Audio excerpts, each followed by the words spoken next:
So hi guys, kabalo ba mo ugasa ko padulong, dire ko padulong sa my basement or kaning warehouse day guys.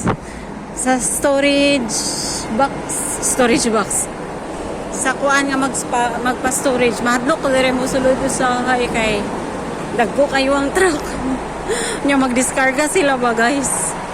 Dayon, kay nang di ka magdinangag. Kay magdinangag kay negatras sa ning mga truck pusa yun ka.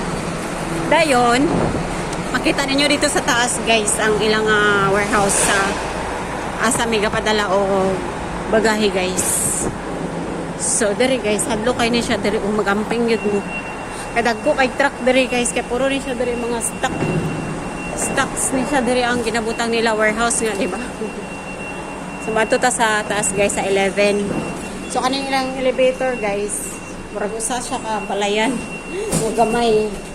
Nako kay siya, as in, pwede ka dali magsayaw-sayaw guys. 11. Gra. Pag-storage ko guys, kay mag-amat-amat na ko uguan, packing, charot. Nako kay lang elevator guys, oh. Kaya go dira mo sa ka multi-kaban, kabunggo. So diba, walking distance wala ni siya sa mua guys. So pag abri ang elevator sa 11, makita ninyo dito kung sa kadaghan ang mga padala ng mga bagahe sa mga kababayang Pilipino. Pinoy storage siya dre guys. Super Ace ang pangalan ani guys. So located ni sa kuan guys sa Yautong. Sa Yautong na ni siya guys, walking distance dere sa mua. Pero garabing kapuya guys, gihangak kung pinira sa among bagahe. So open sesame. Super Ace. So man ni siya guys. Stock. Ilang bodega. Naadri mga wakwak sa sulod. Mga abat.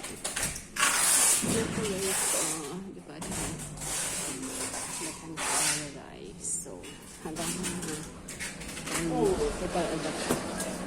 Pilipino. Ay, pangalawa to kanina. Ang dami. Saan po di kuya? Wala na rito. Okay. Alam mo na muna sa dulo. Sige po. Thank you. Guys. Ito ko na ilagay. Ay, pitay. So guys, oh, grabe daw mo. Ano siya dari guys, ang stories dito pa. Pero siya pinaka-main sa Super Ace. Grabe ang dami tino. Oh. Grabe ang dami. May yung pangalawa ko dito. Kasi ma'am, mabait yan si ma'am. Bisaya yan si ma'am. Sige pa. Pa-storage po, sir.